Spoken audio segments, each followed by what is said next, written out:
क्या आपने कभी सोचा है कि आपकी जेब में पड़े चंद सिक्के और एक बिलियनियर के बैंक अकाउंट में पड़े करोड़ों रुपयों में क्या फर्क है? आप कहेंगे भाई अनपढ़ है क्या, उसके पास करोड़ों हैं, मेरे पास कुछ नहीं। अगर मैं आपसे कहूं कि फर्क पैसों का नहीं सोच का है, अगर मैं आपसे कहूं कि आपके दिमाग में एक ऐसी अनोखी शक्ति छुपी है जो आपको उन करोड़ों तक पहुंचा सकती है, एक ऐसी शक्ति जो थॉमस एडिसन, हेनरी फोर्ड और हजारों दूसरे अमीर लोगों ने इस्तेमाल की, एक ऐसा सीक्रेट फॉर्मूला जो सदियों से अमीर लोग आम आदमी से छुपाते आए हैं। आज इस ऑडियो बुक में मैं आपको वही सीक्रेट फॉर्मूला बताने जा रहा हूँ, एक ऐसी कहानी के जरिए जो आपकी जिंदगी बदल सकती है, एक ऐसी कहानी जो आपको बताएगी कि कैसे एक सड़क पर घूमने वाला आम लड़का सिर्फ अपनी सोच के दम पर अमीरी के शिखर तक पहुंचा। ये कोई गेट रिच क्विक स्कीम नहीं है, ये आपके दिमाग को अनलॉक करने की चाबी है। दोस्तों, ईयरफोन लगा लीजिए,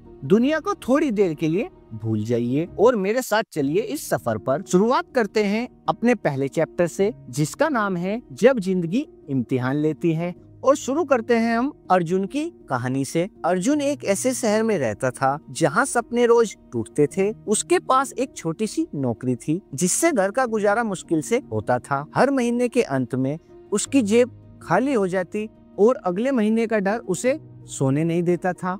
उसके मन में सपने तो थे, एक बड़ा घर, अपने माँ बाप के लिए आराम की जिंदगी और एक ऐसी पहचान जिससे लोग उसको जाने। लेकिन हकीकत की ठोकर ने उसके सपनों को धुंधला कर दिया था। वो हार मानने की कगार पर था, लेकिन अचानक एक शाम बारिश में भीगते हुए वो एक पुरानी किताबों की दुकान के सामने रुका।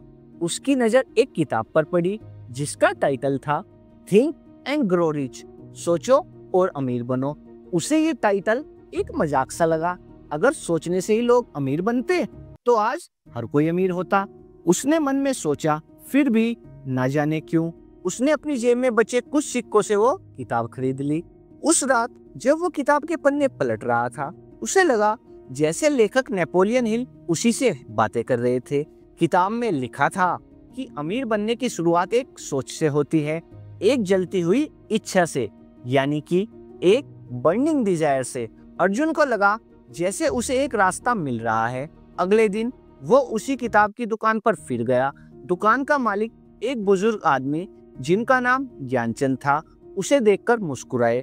तो तुमने वो किताब पढ़ी? उन्होंने पूछा। अर्जुन ने हाँ में सर हिलाया। लेकिन इसमें लिखी बातें सच कैसे हो सकती है? सिर्फ एक आइडिया से कोका कोला जैसी कंपनी बन गई। ज्ञानचंद मुस्कुराए। बेटा, हर बड़ी चीज की शुरुआत एक आइडिया से ही होती है, लेकिन सिर्फ आइडिया काफी नहीं, उस आइडिया को हकीकत में बदलने का एक फॉर्मूला होता है। क्या तुम वो फॉर्मूला जानना चाहते हो? अर्जुन की आंखों में एक उम्मीद की किरण जागी। उसने जोश से कहा, हाँ, मैं जानना चाहता हूँ। ज्ञानचंद ने उसे बैठने को कहा और समझाना शुरू किया। नेपोलियन हिल ने सालों तक एंड्रयू कार्नेगी जैसे अमीर लोगों के साथ काम करके ये फॉर्मूला तैयार किया है। ये 6 स्टेप्स का फॉर्मूला है। ध्यान से सुनो, क्योंकि ये तुम्हारी जिंदगी का सबसे इम्पोर्टेंट लेसन हो सकता है। अब बात करते हैं चैप्टर 2 की, जिसका नाम है अमीर बनने का गुप्त फॉर्मूला, यानी कि the money making formula. Gyanchand ने एक कागज और कलम उठाया और लिखना शुरू किया। ये फॉर्मूला तुम्हारे हर सपने को पूरा कर सकता है अगर तुम इसे पूरी शिद्दत से फॉलो करो। पहला स्टेप है अपने मन में एग्जैक्ट अमाउंट फिक्स करो। सबसे पहले तुम्हें ये बिल्कुल साफ साफ पता होना चाहिए कि तुम्हें कितना पैसा चाहिए। ज्ञानचंद ने समझाया, ये कहना काफी नहीं है कि मुझे बहुत सारा पैसा चाहिए। तुम्हारा दिमाग ऐसी अनिश्चित बातों पर काम नहीं करता। तुम्हें एक ऐसी रकम तय करनी होगी जिसे तुम इमेजिन कर सको। जैसे, मुझे अगले 5 साल में 1 करोड़ रुपए चाहिए, इसे लिख लो। अर्जुन ने सोचा, 1 करोड़? ये रकम उसके लिए इतनी बड़ी थी कि उसे विश्वास नहीं हुआ। लेकिन ज्ञानचंद की आंखों में एक ऐसी चमक थी जिसने अर्जुन को हिम्मत दी। उसने कागज पर लिखा 1 करोड़ रुपीस। अब आता है दूसरा स्टेप, तय करो कि तुम बदले में क्या दोगे। दुनिया में कुछ भी मुफ्त नहीं मिलता। ज्ञानचंद ने कहा, अगर तुम्हें इतना पैसा चाहिए तो तुम्हें सोचना होगा कि तुम बदले में दुनिया को क्या दे सकते हो। अपनी स्किल्स, अपना टाइम, अपना आइडिया या कोई प्रोडक्ट या सर्विस। तुम क्या बेचोगे? अर्जुन सोच में पड़ गया। उसके पास ऐसी कोई खास स्किल नहीं थी, वो बस एक आम ग्रेजुएट था। फिर उसे याद आया कि उसे कंप्यूटर्स और टेक्नोलॉजी में काफी दिलचस्पी है। मैं लोगों के लिए वेबसाइट्स और एप्स बना सकता हूँ।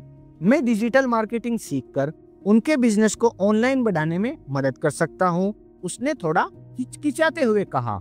शाबाश, ज्ञानचंद बोले। तो लिखो कि तुम इसके बदले में बेहतरीन डिजिटल मार्केटिंग सर्विसेज दोगे। तीसरा स्टेप है, एक तारीख तय करो। अब एक ऐसी तारीख लिखो जब तुम ये पैसा हासिल करना चाहते हो। उन्होंने अगला नियम बताया, एक डेडलाइन के बिना तुम्हारा प्लान सिर्फ एक सपना रह जाएगा। एक तारीख तुम्हारे अंदर एक अर्जेंसी पैदा करती है। अर्जुन ने हिसाब लगाया, 5 साल। आज से ठीक 5 साल बाद उसने तारीख लिख दी, 18 अगस्त 2030। अब आता है 4th स्टेप, एक प्लान बनाओ और तुरंत शुरू हो जाओ। अब तुम्हारे पास मकसद है, बदले में देने के लिए सर्विस है और एक डेडलाइन है। अब तुम्हें एक प्लान बनाना होगा। सोचो, तुम डिजिटल मार्केटिंग कैसे सीखोगे, अपना पहला क्लाइंट कैसे ढूंढोगे, अपनी इनकम को 1 करोड़ तक कैसे पहुंचाओगे। एक कच्चा प्लान ही सही, लेकिन एक प्लान बनाओ। और हाँ, सबसे जरूरी बात, आज से, अभी से उस प्लान पर काम शुरू कर दो, चाहे तुम तैयार हो या नहीं।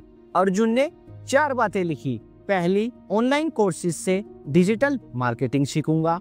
दूसरी, प्रैक्टिस के लिए कुछ लोकल दुकानों के लिए फ्री में काम करूंगा। तीसरी, फ्रीलांसिंग वेबसाइट पर अपना पोर्टफोलियो बनाऊंगा। चौथी, धीरे धीरे अपनी टीम बनाऊंगा। अब बात करते हैं अपने 5वें स्टेप की, जो है सब कुछ साफ साफ एक स्टेटमेंट में लिखो। अब इन चारों बातों को मिलाकर एक साफ स्टेटमेंट लिखो। ज्ञानचंद ने निर्देश दिया। अर्जुन ने लिखा, मैं अर्जुन 18 अगस्त 2030 तक अपने पास 1 करोड़ रुपए हासिल कर लूंगा। इसके बदले में मैं लोगों को बेहतरीन और ईमानदार डिजिटल मार्केटिंग सर्विसेज प्रदान करूंगा। मैंने इसके लिए एक प्लान बनाया है और मैं इस पर तुरंत काम करना शुरू कर रहा हूँ। दोस्तों, यहाँ पर आप अर्जुन की जगह खुद को इमेजिन करें। तो चलिए अब बात करते हैं अपने लास्ट स्टेप की, जो है 6th स्टेप। इस स्टेटमेंट को रोज दिन में 2 बार पढ़ो। यह आखिरी और सबसे शक्तिशाली कदम है। ज्ञानचंद ने अपनी आवाज में एक गहराई लाते हुए कहा, इस स्टेटमेंट को हर सुबह उठने के बाद और हर रात सोने से पहले पूरी आवाज में पढ़ो। और जब तुम इसे पढ़ रहे हो तो सिर्फ शब्दों को मत बोलो, ये महसूस करो, ये विश्वास करो कि वो पैसा ऑलरेडी तुम्हारा है। अपनी आंखें बंद करके इमेजिन करो कि तुम उस पैसे को हाथ में लिए हो, उसे बैंक में जमा कर रहे हो। उस सफलता की फीलिंग को अपने अंदर उतार लो। अर्जुन को ये सब थोड़ा अजीब लगा, लेकिन उसने ज्ञानचंद से वादा किया कि वो ऐसा ही करेगा। उस दिन जब अर्जुन घर लौटा तो वो एक अलग इंसान था। उसके पास अब सिर्फ एक धुंधला सपना नहीं, बल्कि एक साफ मकसद और एक प्लान था। अब बात करते हैं अपने अगले चैप्टर की, जिसका नाम है चैप्टर 3, डिजायर। सपने को जिद बना लो। अर्जुन ने फॉर्मूला तो सीख लिया था, लेकिन उसकी असली परीक्षा अब शुरू हुई थी। नेपोलियन ही कहते हैं कि अमीर बनने का पहला कदम है बर्निंग डिजायर, यानी एक ऐसी जलती हुई इच्छा जो किसी भी हालत में बुझे नहीं। ये सिर्फ एक हल्की फुल्की ख्वाहिश नहीं, बल्कि एक जिद होनी चाहिए। ज्ञानचंद ने अर्जुन को एडविन की कहानी सुनाई। एक समय था जब एडविन नाम के एक आदमी ने डिसाइड किया कि वो महान इन्वेंटर थॉमस एडिसन का बिजनेस पार्टनर बनेगा। उसके पास ना पैसे थे, ना एडिसन से जान पहचान। वो ट्रेन के भाड़े के पैसे भी नहीं दे सकता था। इसलिए वो एक फ्राइट ट्रेन में छुपकर एडिसन के शहर पहुंचा। जब वो एडिसन के ऑफिस में घुसा तो उसके कपड़े फटे हुए थे, लेकिन उसकी आंखों में एक आग थी। एडिसन ने बाद में कहा, उसके सामने खड़ा हुआ एक आम सा दिखने वाला इंसान था, लेकिन उसके चेहरे पर एक ऐसा एक्सप्रेशन था जो कहता था कि वो यहाँ वो चीज लेने आया है जिसके लिए उसने अपना मन बना लिया है। एडिसन ने उसे नौकरी दे दी, लेकिन वो नौकरी एक पार्टनर की नहीं, बल्कि एक सफाई कर्मचारी की थी। कई साल बीत गए, एडविन वहीं काम करता रहा, लेकिन उसने अपनी जिद नहीं छोड़ी। वो हर पल मौके की तलाश में रहता था। फिर एक दिन एडिसन ने एक नई मशीन बनाई, एडिफोन, यानी कि डिक्टेटिंग मशीन। एडिसन के सेल्समैन उसे बेचने में ज्यादा इंटरेस्टेड नहीं थे। उन्हें लगा कि ये मशीन कौन खरीदेगा, लेकिन एडविन ने इसमें मौका देखा। वो एडिसन के पास गया और कहा, मैं इसे बेचूंगा। उसके अंदर इतना विश्वास और जोश था कि एडिसन मान गया और एडविन ने वो कर दिखाया जो कोई नहीं कर पाया था। उसने एडिफोन को इतनी सफलता से बेचा कि एडिसन ने उसे उस मशीन को पूरे देश में बेचने का कॉन्ट्रैक्ट दे दिया और उस कॉन्ट्रैक्ट से एडविन ने लाखों डॉलर कमाए। उसका सपना पूरा हुआ। लोग उसे एडिसन के पार्टनर के रूप में जानने लगे। ज्ञानचंद ने समझाया, एडविन इसलिए सफल हुआ क्योंकि उसने अपने सारे पुल जला दिए थे। उसके पास वापस जाने का कोई रास्ता नहीं था। उसने अपने मन में सफलता के अलावा कोई और ऑप्शन ही नहीं रखा था। और दोस्तों, यही होती है बर्निंग डिजायर। अर्जुन को ये कहानी सुनकर एक झटका सा लगा। उसने सोचा, क्या मेरी इच्छा भी इतनी ही तेज है? उसने अपनी नौकरी छोड़ने का फैसला किया। उसके दोस्तों और घर वालों ने उसे पागल कहा।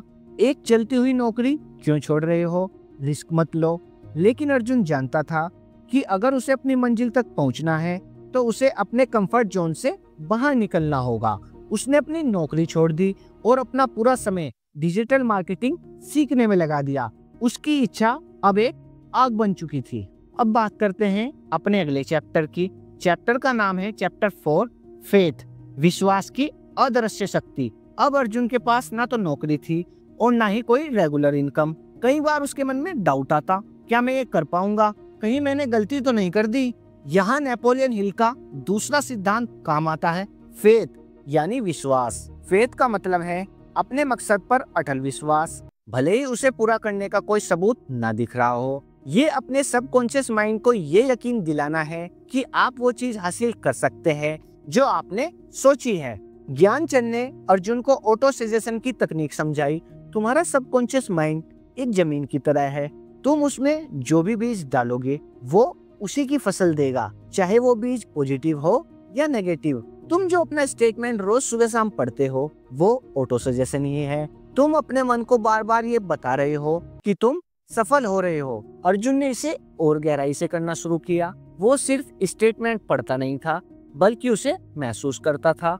वो आंखें बंद करके खुद को एक सफल डिजिटल मार्केटर के रूप में देखता। वो देखता कि उसके क्लाइंट्स खुश हैं, उसके बैंक अकाउंट में पैसे आ रहे हैं और वो अपने माँ बाप को एक आराम की जिंदगी दे रहा है। धीरे धीरे उसके मन से डर और शंका खत्म होने लगी। अचानक एक दिन उसके पास पैसे बिल्कुल खत्म हो गए।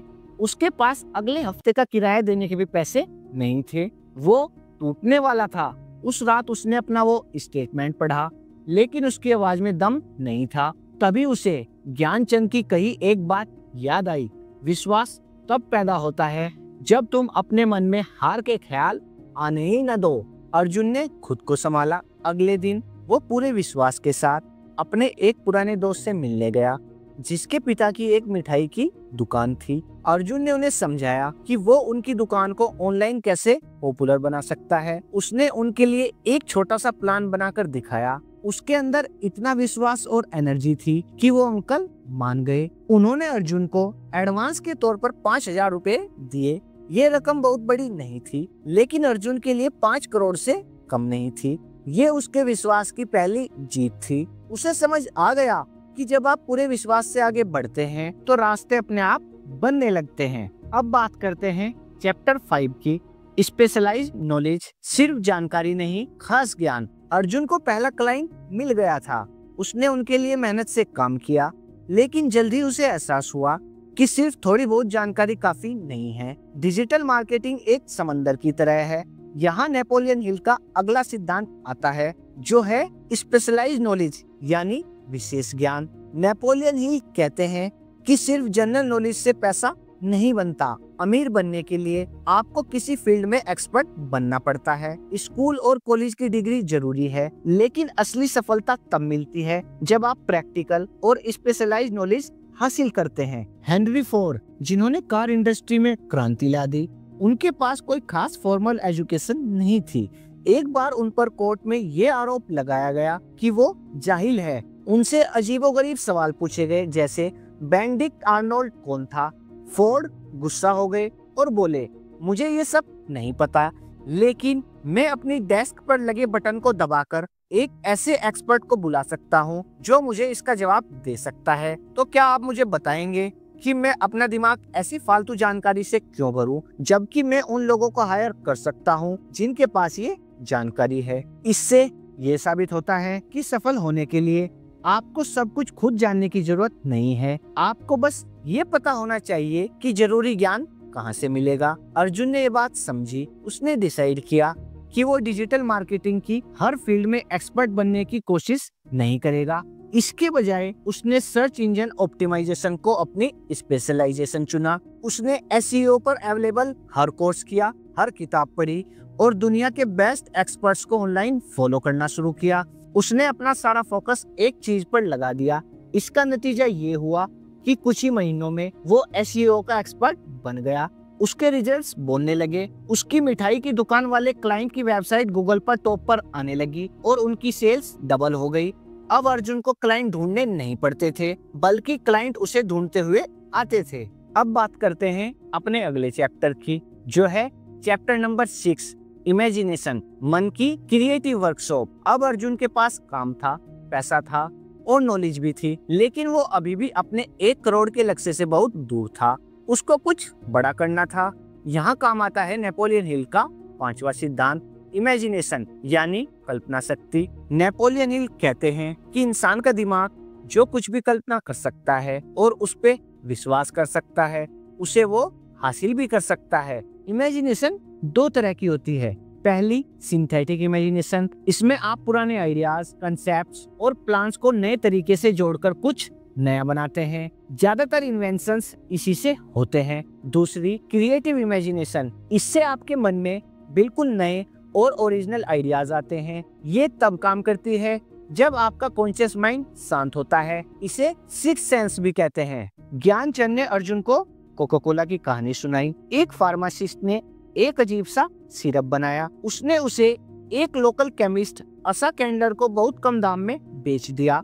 उसके पास सिर्फ एक फॉर्मूला था, वो भी कागज पर, लेकिन कैंडलर के पास थी इमेजिनेशन। उसने उस फॉर्मूले में एक अनमोल चीज मिक्स की, वो थी कल्पना। उसने सोचा कि ये ड्रिंक पूरी दुनिया में बिक सकती है। उस एक आइडिया और कल्पना की वजह से वो छोटा सा सिरप कोका कोला बन गया और उसने हजारों करोड़ों का बिजनेस खड़ा कर दिया। अर्जुन ने सोचना शुरू किया, मैं अपने एसईओ के ज्ञान को अलग तरीके से कैसे इस्तेमाल कर सकता हूँ। एक रात जब वो सो नहीं पा रहा था, उसके दिमाग में एक आइडिया आया, क्यों ना मैं छोटे शहरों के लोकल बिजनेसेस के लिए एक सस्ता और आसान डिजिटल मार्केटिंग पैकेज बनाऊं। एक ऐसा पैकेज जिसमें वेबसाइट, एसईओ और सोशल मीडिया सब शामिल हो और उसकी फीस इतनी कम हो कि एक छोटा दुकानदार भी उसे अफोर्ड कर सके। ये एक सिंपल आइडिया था, लेकिन इसमें दम था। बड़ी बड़ी एजेंसीज छोटे क्लाइंट्स पर ध्यान नहीं देती थी। अर्जुन ने अपनी सिंथेटिक इमेजिनेशन का इस्तेमाल करके अलग अलग सर्विसेज को एक नए पैकेज में जोड़ दिया और उसने इसका नाम रखा डिजिटल दुकान। उसने अपने प्लान पर काम करना शुरू किया। उसने एक छोटी सी टीम बनाई और अपने शहर के बिजनेसमैन से मिलना शुरू किया। उसका आइडिया काम कर गया। लोग उसके पैकेज को हाथों हाथ ले रहे थे। अर्जुन की एजेंसी तेजी से बढ़ने लगी। अब बात करते हैं अपने अगले चैप्टर की, जिसका नाम है chapter 7, organised planning and decision. Plan बनाओ, फैसला लो। अर्जुन का बिजनेस चल पड़ा था, लेकिन अब उसे मैनेज करना मुश्किल हो रहा था। वो अकेले सब कुछ नहीं कर पा रहा था। यहाँ नेपोलियन हिल के अगले 2 सिद्धांत उसके काम आए। पहला ऑर्गेनाइज प्लानिंग और दूसरा decision. Organise planning, Napoleon Hill साफ कहते हैं कि आपका प्लान परफेक्ट नहीं होगा।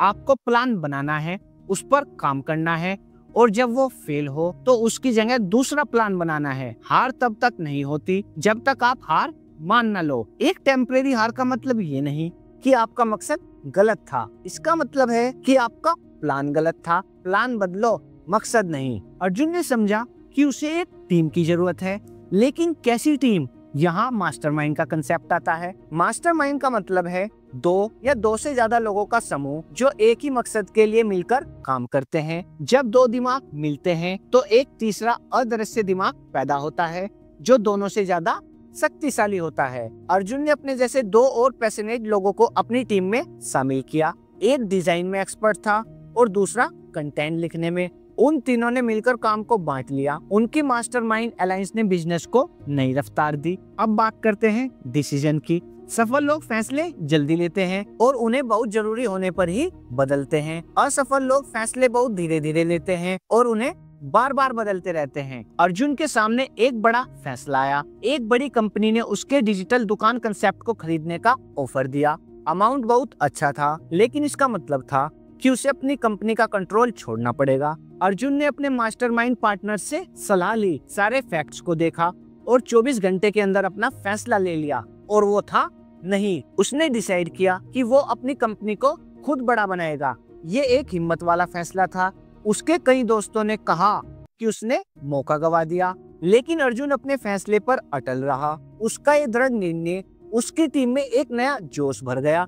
उन्हें अपने लीडर पर भरोसा हो गया। अब बात करते हैं चैप्टर 8 की, जिसका नाम है परसिस्टेंस। लगे रहो, हार मत मानो। सफलता की राह में सबसे बड़ी रुकावट आती है जब आप मंजिल के बहुत करीब होते हैं। यहाँ जरूरत पड़ती है नेपोलियन हिल के 8वें सिद्धांत की, जो है परसिस्टेंस, यानी दृढ़ता या लगे रहना। विल पावर और डिजायर को मिलाकर परसिस्टेंस बनती है। चाहे कितनी भी मुश्किलें आए, आपको बस लगे रहना है। ज्ञानचंद ने अर्जुन को आर्यू डर्बी की कहानी सुनाई, जो गोल्ड रश के समय में अपने चाचा के साथ सोना खोदने गया था। उन्होंने एक जगह खुदाई शुरू की और उन्हें सोना मिल गया। उन्हें लगा कि उनकी किस्मत खुल गई। उन्होंने अपनी सारी जमा पूंजी लगाकर नई मशीनरी खरीद ली। कुछ दिन और खुदाई करने के बाद अचानक सोने की वो सिरा गायब हो गई। उन्होंने हफ्तों तक खुदाई जारी रखी, लेकिन उन्हें कुछ नहीं मिला। आखिरकार थक हार कर उन्होंने गिव अप कर दिया। उन्होंने अपनी सारी मशीनरी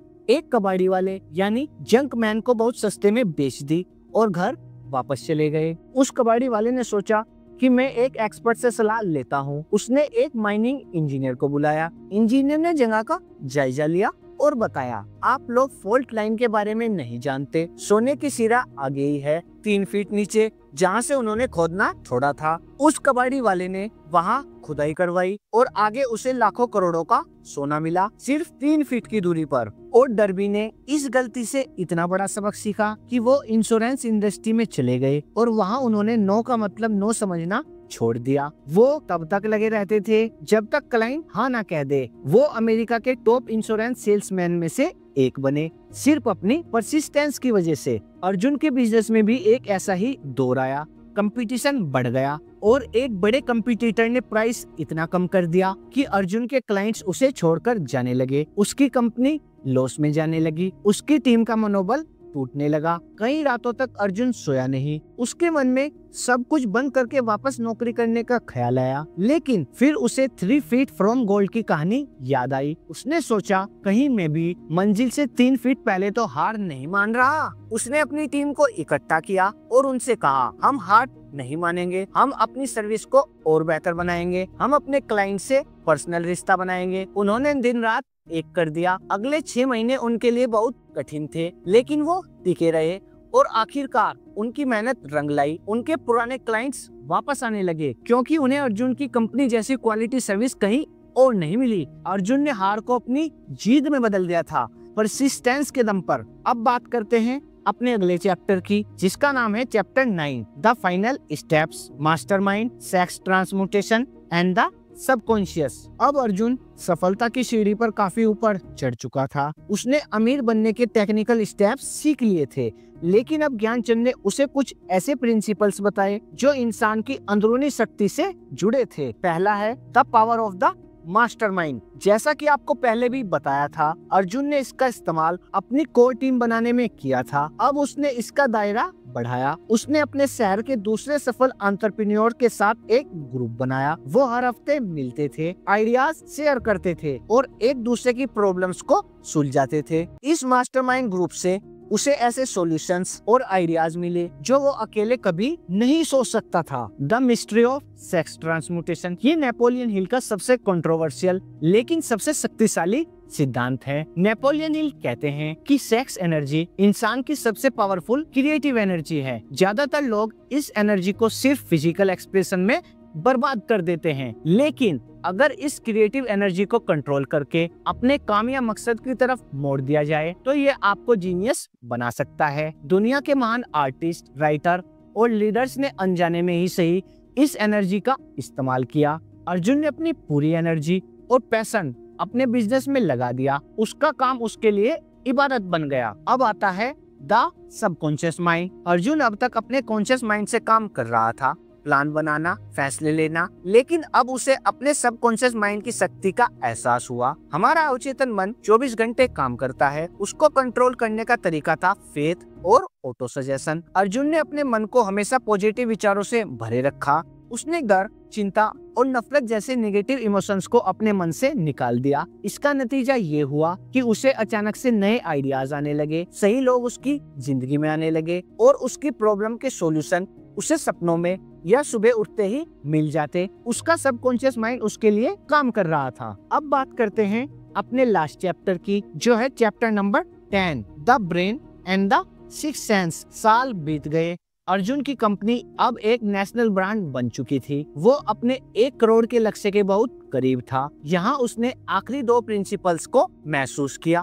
पहला, द ब्रेन। नेपोलियन हिल कहते हैं कि हमारा दिमाग एक ब्रॉडकास्टिंग एंड रिसीविंग स्टेशन की तरह है। ये दूसरे दिमागों से थॉट्स भेज भी सकता है और रिसीव भी कर सकता है। जब आप मास्टरमाइंड ग्रुप में होते हैं तो सबके दिमाग एक फ्रीक्वेंसी पर काम करते हैं, जिससे एक बड़ी कलेक्टिव इंटेलिजेंस पैदा होती है। अब बात करते हैं दूसरे प्रिंसिपल की, जो है द सिक्स्थ सेंस। ये think and grow rich philosophy का शिकार है। जब आप अभी बताए गए सभी प्रिंसिपल्स पर मास्टरी हासिल कर लेते हैं तो आपके अंदर एक सिक्स्थ सेंस यानी छठी इंद्रियां जागृत हो जाती है। ये एक ऐसी शक्ति है जिससे आपको आने वाले खतरों का पहले से ही एहसास हो जाता है। आपको सही मौके अपने आप दिखने लगते हैं और आपको क्रिएटिव इमेजिनेशन के जरिए अनंत बुद्धि से आइडियाज मिलने लगते हैं। इसे आप इंट्यूशन या गट फीलिंग भी कह सकते हैं। एक दिन अर्जुन के पास एक बहुत बड़ी इंटरनेशनल कंपनी से पार्टनरशिप का ऑफर आया। कागज पर वो डील बहुत अच्छी लग रही थी, लेकिन अर्जुन के अंदर से एक आवाज आ रही थी कि कुछ